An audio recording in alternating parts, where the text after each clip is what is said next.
It's Law Talk with BJ, the podcast where trial attorney and legal commentator BJ Bernstein and her guests discuss the latest issues from around the legal world. BJ is a frequent commentator on television and radio. She's unique in that she not only comments on legal issues, having been lead counsel on numerous high-profile cases of national interest, but her relatable personal style allows the viewer to understand the law behind the headlines and why it's important. Now, here's your host, BJ Bernstein. Welcome to Law Talk with BJ. This episode of the podcast is going to be very timely because we're talking about issues in election law and particularly voting purges and other legal issues that are going on that are going directly at the heart of democracy and how our electoral system is working or not working, as many think. And my guest is attorney Harold Franklin. Hi, Harold. Good morning, BJ. Glad to be here. Welcome to Law Talk. And he is perfect for this particular episode. He is an attorney and partner at King and Spalding Law Firm, one of the largest law firms in Atlanta, and actually a firm that has a national presence. In addition to that, he has been the former president of the Atlanta Bar Association, the past president of the Gate City Bar Association, which is the bar association of the African American community in Atlanta. And most importantly, and why he's here joining me today, he is chair of Georgia's Election Protection Project.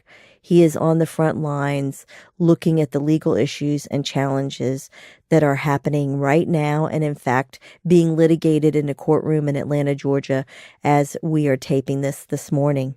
So let's go, Harold, to what are the issues that are front and center with the potential purging of voters from the rolls in Georgia. And to our guests, as you know, I'm in Atlanta, but this is not just a Georgia issue. There are many states struggling with it, but it happens to be that the Georgia race in particular has been in the national news because one of the candidates for governor is the Secretary of State who administers and is in charge of the election process, which has added a different wrinkle than what other states are seeing. So let's start with what the most recent litigation is with voting purges. So, BJ, I think it's important to look at this in context. The Lawyers Committee for Civil Rights Under Law is a nonpartisan organization, and Election Protection is the nation's largest nonpartisan coalition of voting rights advocates, volunteers and others who are really working to ensure that the system itself is fair, that we work to prevent disenfranchisement and to ensure the integrity of the process. So that's the background of the framework. So this is an organization that you are working with, that there are Republicans involved, there are Democrats involved, there are libertarians involved.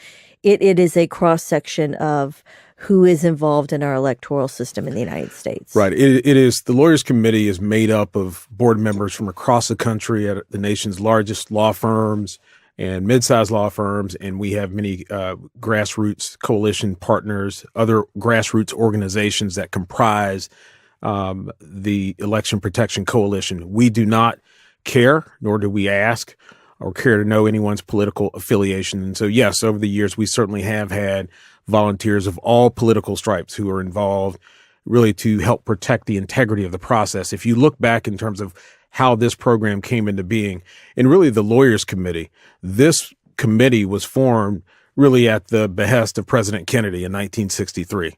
And it was to involve and engage the private bar, lawyers across the country at preeminent law firms in the important civil rights work of the day. And so we look back to 1963, there was a tremendous need. And unfortunately, there is still a tremendous need for lawyers to really engage in very important civil rights issues of the day.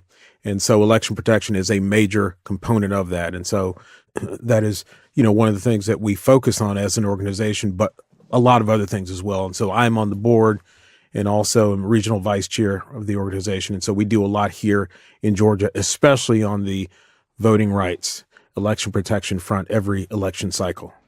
And this cycle is particularly busy. It is indeed.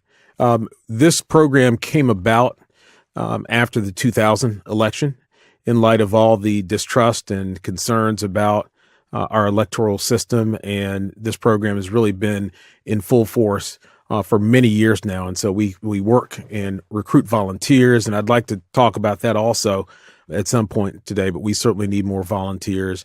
They're mostly lawyers, but we certainly have a lot of folks who are not lawyers who are involved. We have a lot of grassroots partners who are involved in this also. So everyday citizens who don't have a legal background can get involved in the program. And we have a command center with over 100 volunteers.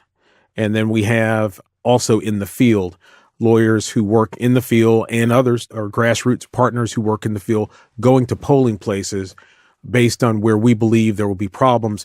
And when I say we believe, we work closely with election officials each election cycle. That is something that I think makes our program very strong because we have relationships with those county election officials so that as issues arise in the early voting period or on election day, we are able to engage and reach out directly to those election officials to get them involved and to solve problems in real time for voters. And so that's been our focus. We have met with the Secretary of State's office, which we do each election cycle, and election officials throughout many of the larger metro Atlanta counties. And our grassroots partners are also throughout the state working with election officials. You know, Georgia has 159 counties, so you can imagine what a massive undertaking this is. And early voting has already started. So the issues are already happening as opposed to maybe a slower rollout. We have record numbers of early voters. So you're seeing the problems now where people are showing up to the polls, believe that they are a registered voter, and finding out they are not on the list as a registered voter. Tell me about that situation and what litigation is going on with it. So there are several ways that can happen. Many people are aware that Georgia is quite unique, and unfortunately, Georgia has been characterized by many of late as the epicenter of voter suppression.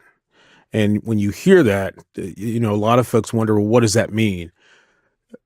Background here. 2013, the U.S. Supreme Court in the Shelby County decision versus Holder decision struck down the key provision of the Voting Rights Act of 1965. And what was that provision? The Voting Rights Act of 1965 really protected and guaranteed after, you know, the post civil rights era. It guaranteed that African Americans would be able to, and other minorities would be able to vote and to have their vote counted. And there was a provision called Section 5, which required that if county election officials and other election officials wanted to implement any type of new voting requirement changes, protocols, et cetera, before you do that, you have to get what's called pre-clearance. You have to get it approved by the Department of Justice. And the U.S. Department of Justice. The United States Department of Justice in Washington, D.C., correct. And so that was a requirement. And that is something that really helped prevent a lot of the disenfranchisement and voter suppression tactics that had occurred for many, many years before leading up to the Voting Rights Act. What happened in 2013, that provision was struck down.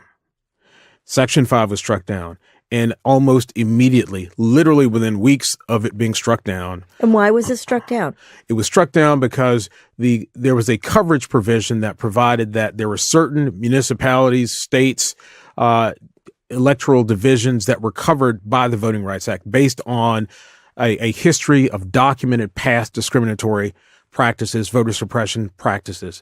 And so those were covered, and it was more than 40 years old.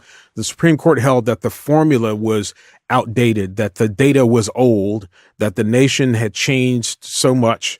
And you've, of course, had the first black president, Barack Obama, and that there was, some argued, not as much of a need for the protection, but it was mainly that it was outdated. The coverage formula was outdated. And so that was the basis of it being struck down. But when it did, BJ, again, with lightning speed and precision, across the country, you have states, municipalities that are rushing to implement voter ID laws and other types of provisions that have been shown and proven to drastically, disproportionately target and remove minorities from the voting rolls and to challenge their ability to even register. And so it was all done. Much of it has been done in the name of voter security to prevent voter fraud. It really is sad that it is a solution looking for a problem, because there is no widespread voter fraud. Voters don't, under penalty of perjury and conviction, being prosecuted, don't impersonate other voters to go and vote. And so you're looking, these proposed solutions to preventing voter fraud disenfranchise thousands, hundreds of thousands, and more voters. For example, here in Georgia, you've heard about the exact match system. And the exact match system is if you're going to the polls and you bring your ID, your name, address, all your identifying information must be exactly the same as it is on that card. And if it's not, you're either your ballot is going in a provisional pile, which means it may or may not be counted, or you may not even be allowed to vote. So to your point, the way the exact match system works, and it's got a long history. We don't have time to go through it, but I'm happy to talk about it if you'd like. What it does is it really affects voters who are in the process of trying to register to vote, so that if any of their, to your point, any of the data, a name, a hyphen in a name, a misspelling, address, anything that is does not exactly match what is in the DDS, the Department of Driver Services, or the Social Security Administration database, if it does not match those, then you've got a problem.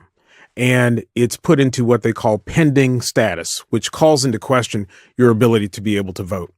And so here in Georgia, this system was something that was put in place by the Secretary of State's office. Years ago, it was challenged by the Lawyers Committee and other organizations.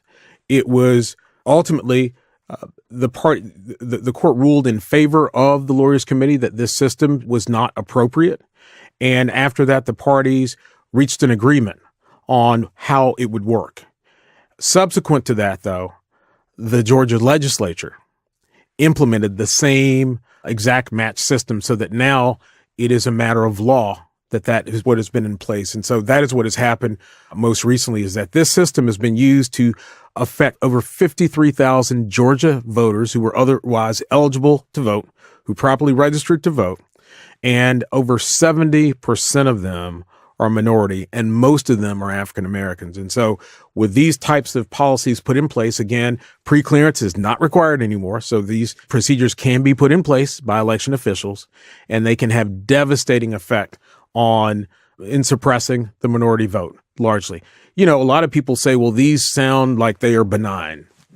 You would need a scalpel to be any more precise in terms of implementing these protocols and procedures and their ability to target and to remove and to challenge minority voters, African-American voters, and others in this process. Again, 53,000, 70% of them minorities, most of whom are African-American. And so you've got that happening. You also have recently the mass rejection of absentee ballots. Thousands and thousands. That's a statewide issue that has happened. There have been many voter registration drives and encouragement of voters by the political parties to vote absentee ballot, to cast your ballot early or to engage in early voting. And so of those, and there's been a lot of talk about Gwinnett County in particular, but thousands. Which is a suburb of the metropolitan Atlanta area. It is a very large county that has a shift. I mean, it was a very strong Republican stronghold, and then demographics, as they are in any especially growing metropolitan area, a lot of minorities, African Americans, Hispanics have moved in, and the breakdown of that particular county has changed. And yet a lot of the people who are still in power represent the old guard of Gwinnett County, and then you have the new guard coming in wanting to vote. And is that part of what's contributing to this particular hot spot in Gwinnett County and how they're dealing with elections? So, BJ, that is the concern, is that you've got these protocols, procedures that have been put in place without any oversight, any need for approval, and they are dramatically,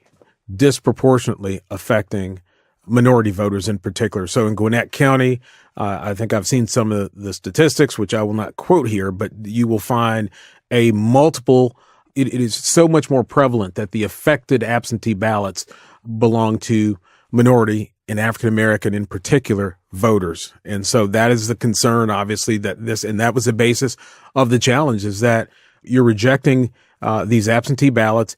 There's been a lot of discussion about, well, what's the basis of it? It's an eyeball test of looking at the signature and then a person deciding whether or not they think it appears to match the signature in the voter rolls or in the files.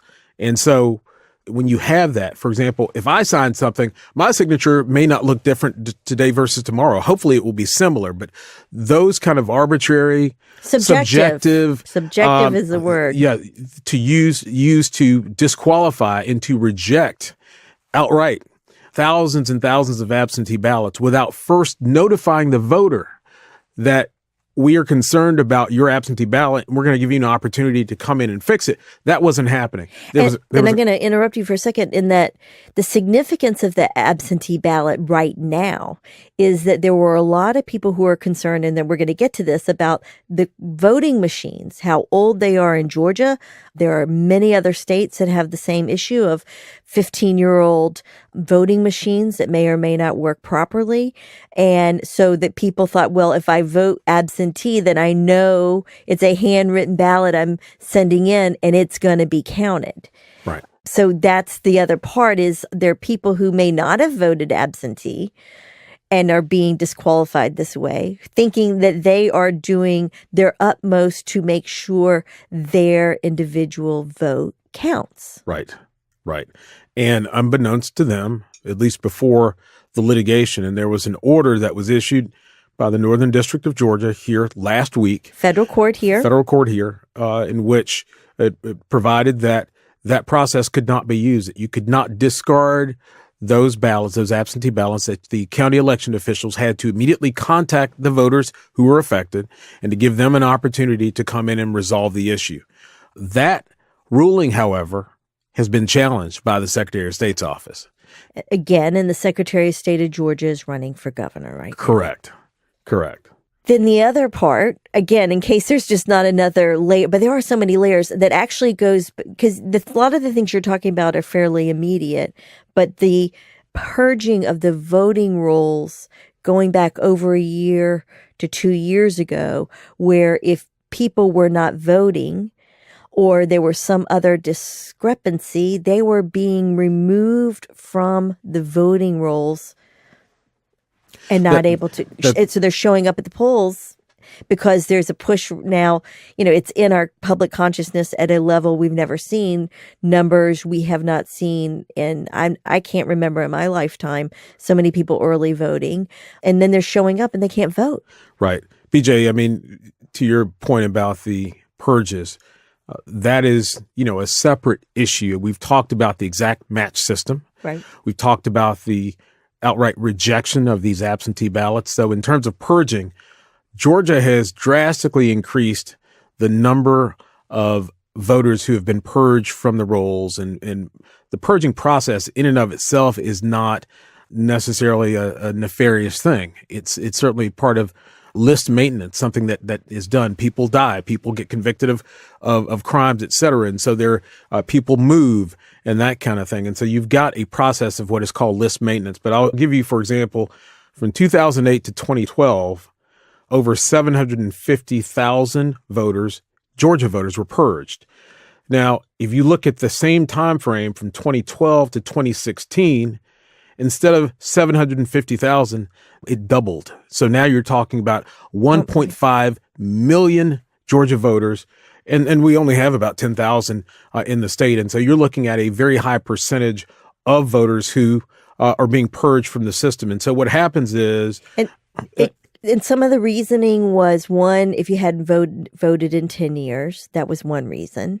Well, let me say this. I mean, the county election officials may send out a correspondence asking for you to update if anything has changed, et cetera. If there's no response by the voter to that, then the person can be placed in what's called pending status. Then if they do not vote in 2 federal election cycles after that, they are removed from the voter rolls. So you can't vote anymore unless you go and re-register. And that's assuming that you know that you've been removed. So that's one way it happens. And so if you don't respond within 30 days, then you get removed from the voter rolls. And so that is one of the ways that it happens. So you're talking about really, if you just to look at the big picture, you're talking about purging practices that have drastically increased in recent years in Georgia. You're talking about exact match, which has removed tens of thousands of voters or affected their ability, or at least called into question their ability to vote. You're talking about the rejection based on an election poll worker or someone at the election office looking at it and saying, I don't know if this signature is similar enough, and that being the basis without even notifying the voter. That's the background through which we are seeing these tactics that overwhelmingly affect minority communities. And it harkens back to the types of things that we saw before the enactment of the Voting Rights Act. I mean, you're looking at things like literacy tests, poll taxes, measures that were put in place that, notwithstanding the fact that you have this landmark legislation that gives to every American the right to vote, you're having efforts by the government officials at least, to suppress and disenfranchise voters. And so it's the antithesis of democracy. This is against everything that our democracy should be about. And that's why it's important, I believe, for lawyers to really engage and to help ensure fairness. Again, it's nonpartisan. It's about fairness. It's about protecting civil rights, civil liberties. And I will say this. Let me give out this number. Voters in Georgia, we encourage you to vote early. You have additional time to do that here. But if you encounter any problems in voting, we want you to call the following number. That number is 1-866-OUR-VOTE. That's OUR vote. And that is for Georgia, because I have a lot of listeners across the country and across the world. I know somebody in Abu Dhabi listens to me regularly. Well, I can tell from my SoundCloud. And so so on a national level, I mean, every state has organizations such as the one that you are a part of, that there is a place for you to find out what's happening. Well, I've got good news for you, BJ. Yes, give me good news. Because it's not Georgia specific. Oh, of course, good. The phone number. I'm here in Georgia. I'm here in Georgia. Good. But this is phone number. Yeah. Oh, all right. Thank you for clarifying. Yeah, this is a national effort with the Lawyers Committee, which partners with over 100 different organizations to put on this program. And so that number is nationwide. Excellent. So voters, if you are encountering problems, we encourage you to confirm, at least here in Georgia, you can go to the Secretary of State's website, to the My Voter page, and you can look and see whether or not you're active, or whether you are pending, or whether you're not on the rolls. And you need to check, because I'm going to tell you a story. Okay. You know, I love stories. But over a year ago, I have a physical address where I live, and I added a P.O. box. I have certain mail I just want to come to my P.O. box and not to my house. And my dad was a big P.O. box guy. And I remember as a little girl going with him every Saturday to check the box. So maybe there's a little sentimental. I have a thing about, I like post offices. Right. Anyway, and that's an aside. But I all of a sudden get a notice in my P.O. box from the Secretary of State of Georgia saying that if I didn't respond within 10 days, I was not going to be allowed to vote. And the reason was on there was that I had a P.O. box and did not have a physical address. I did not change my address. I just purchased an additional P.O. box. I still got every bill. My driver's license had not changed. Nothing. Just that I now had a P.O. box. And I read it closely. And within 10 days. So I know you're talking about numbers longer, but I just want to be clear. What I got, if I'm correct, maybe I threw it away. At that point in time, I didn't understand the significance of it. I thought it was odd. As I look back on what the history is being, revealed with regard to what's happening in Georgia and how the Secretary of State is changing things, that's a time period where a lot of people were already finding out, they may or may not be on the ballot. Had I not gone perhaps to my P.O. box, go the same way like I do to the one in my house in time, I would have had a probably harder time maintaining myself on the voter rolls. And now that I have already voted, I made sure I double checked that website because I was so worried that I checked it after I mailed everything in, but I was just petrified that at that point I was going to be purged already. And in hindsight, I'm wondering how many that is a bizarre reason. Yes, you have to have a physical address, but I had not changed it. So why all of a sudden does the Secretary of State not want me registered? That's what it felt like to me, at least. Well, one of the things that is most concerning, in the example that you gave, you're a lawyer, you were very proactive about it, and it sounds like obviously you resolved that issue before the registration deadline, but had you not done that, had you been removed, et cetera, or learned that you had been purged and you were not in the system, it's too late. After October 9th here in Georgia, at least, it's too late. You cannot vote in the next election. And so this has, very serious implications, consequences to all of this. And again, we want and we have enjoyed the cooperation of our county election officials with whom we meet. They, really try to work to help us to resolve problems in real time. But it's very concerning that the system is such that you have these measures that are put in place with scalpel-like precision, which affect and target and challenge minority communities, and it harkens back to the things that were done before, right? And beyond, right? In other words, correct. Any voter, right? I don't know, had they looked at my background and seen which primary I vote in. Because when you have, we're at this election now where there's a Democrat, there's a Republican, maybe there's a Libertarian or another third party on the ballot. But in the early stages, you're choosing to vote in a primary, a Republican primary or Democratic primary. Right. So there is a track record that which primary party you're going to go to. So part of me, wonders, was there a look at more Democrats who now have P.O. boxes, or, I don't know. I'm not saying that happened, but it shows the layers of information that our government has about us and how important it is in terms of elections, that it is that nonpartisan spirit and the encouragement of voting rather than the discouragement of voting. That's perfectly phrased in terms of how you just described it. Again, we're nonpartisan.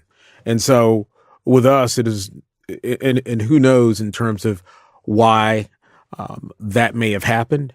But what we do know is that it is un-American to prevent American citizens who are otherwise eligible, who have registered, from being able to vote and for their votes to be counted. Another point I'd like to tell voters is that as a last resort, we don't want you to do this. We want you to, and I should have mentioned also those 53,000 folks who have been put on the pending status list. We want to encourage you to go out and to vote. You should be allowed to vote a regular ballot if you show up with one of the 6 forms of identification that are required here in Georgia, at least, and you should be allowed to vote a regular ballot, not a provisional, but a regular ballot. And that is if, because of the exact match system, if something doesn't match, for example, you're able to bring in one of those 6 forms of ID. However, if you are a naturalized citizen, and if that is the reason that you are on the pending list, then you need to bring in your naturalization papers, and that has to be presented to a deputy registrar. If one is not available, then you would need to vote also a provisional ballot. The one thing about provisional ballots, they're a last resort. But if you don't go in and within 3 days of the election, so by November 9th, and resolve whatever the issue was, your vote will not be counted. And so a lot of people feel that, well, I was able to vote a provisional ballot, and they think that's it. That is not it. It is not going to count. Okay, period. Let me make sure I'm clear. So if you are going to the polls and they say, BJ, you got to use a provisional ballot, you mean to tell me that after I do that provisional ballot, it is on me to do one more thing Correct. So what is the one thing I need to be doing? So Let's be clear. The burden is on the voter to go in and to cure whatever the alleged defect is. So if yours is that there's an issue regarding a question about your residency, if there's a question about, or if with your name, let's say you've gotten married or your name has changed, et cetera, whatever that discrepancy is that has caused the lack of an exact match. We want you to try to resolve that in person on election day by bringing in the ID to clear that up, and then you should be allowed to vote. However, or bringing in the paperwork to show that I got married, or bringing like a marriage license, or bringing in other materials to show that I moved and that I have an electric bill at that location in my name that shows that that is in fact my residence. Correct, and that's if you're pending. That's right. Exactly. That's if you're pending. If you're falling in and filing a provisional ballot. Well, if you're pending and you bring in one of those forms of identification, you should not vote a provisional. You should vote a regular ballot. Okay. However, if you are not, if it doesn't resolve the issue and you are forced to or given a provisional, we don't want you to leave the polling place and not vote. If all else fails, vote the provisional ballot. But understand that you have 3 days, 72 hours to go back in and to provide whatever information is missing to cure the defect, or it will not count. And if you are confused, again, that's where that election protection phone number comes in, because, there are a lot of good people who work. It's hard to get to the polls. They have jobs, they have family, they have a lot of other commitments. And so to go and vote a provisional ballot and then have to come back within 3 days, I'm certain, again, that if you call this phone number, you may get some guidance about what you could bring in to help resolve it. Right. Another important thing is to make sure that, if you are at a polling place, and if you mentioned earlier, for example, if and we have heard complaints about the machine switching candidates, et cetera, do not press cast ballot. You raise your hand, you get a poll worker, or you call 1-866-OUR-VOTE. Once you press cast ballot, it's over. Because these are electronic voting machines. And one more thing, because we're getting near the end with these electronic machines, right, is there has been some issues that are circulating in the media where you are voting and then you get the refresher page at the end that reviews your vote, and it's not the vote you made. They're seeing another name. So if I vote for Jane Doe, and then at the end I'm seeing I voted for Joe Doe, what do I do at that moment before I hit cast ballot? In other words, I don't hit the button cast ballot, call an election official over to show them that what you pressed to vote is not showing up in the darn computer at the end as the summary. I couldn't have said it any better. Once you press cast ballot, it's over. Nothing can be done. Okay. But if you get someone beforehand and let them know, you can start over, whatever you need to do, but do not press cast ballot. Don't press cast ballot, but you can't bring out your phone because you're not allowed to take a photograph in a election area. Right. And so you've got to literally stop and get one of those kind, wonderful people who put their time in to work there and say, come back over here and look at this. That's right. Okay. But we want you to call us also. And call election Correct. protection. Across the country. Across the country. Yes. Whew. Yes. Harold, this has been, I can't thank you enough, because as y'all can tell from some of my questions, I'm learning as we're talking today. And there is nothing more that we can do. There are two things as a citizen of the United States. We can vote and we can serve on a jury. Those are the two things that every person can do. There's those wonderful people who service in the military, who serve in elected officials, who service in their volunteer work. But the fundamentals of our system requires you to vote and to be a juror when called upon to help assess and decide. And it is critical right now, again, no matter what your politics are, no matter who you are going to vote for, whether we're going to cancel each other out. I want you to vote and I want me to vote. And I want every single person who has the right to vote to use that so that it is a government of the people, which is what we were created to do. And on that note, You've been sipping a cup of tea. I have. And everybody knows that with each episode, I choose particular tea. And the tea that you are drinking, you told me at the beginning, before we recorded, you could taste the chamomile. But what the other part of it was, there's licorice root in our tea. And the reason I chose this one is this, that licorice root on a spiritual level by many is believed to be a root that helps with power and control. And, the whole controversy they have right now is about the power and control of our democracy, and that participation is critical, and understanding your rights and exercising it gives the people power and control. When you give that up,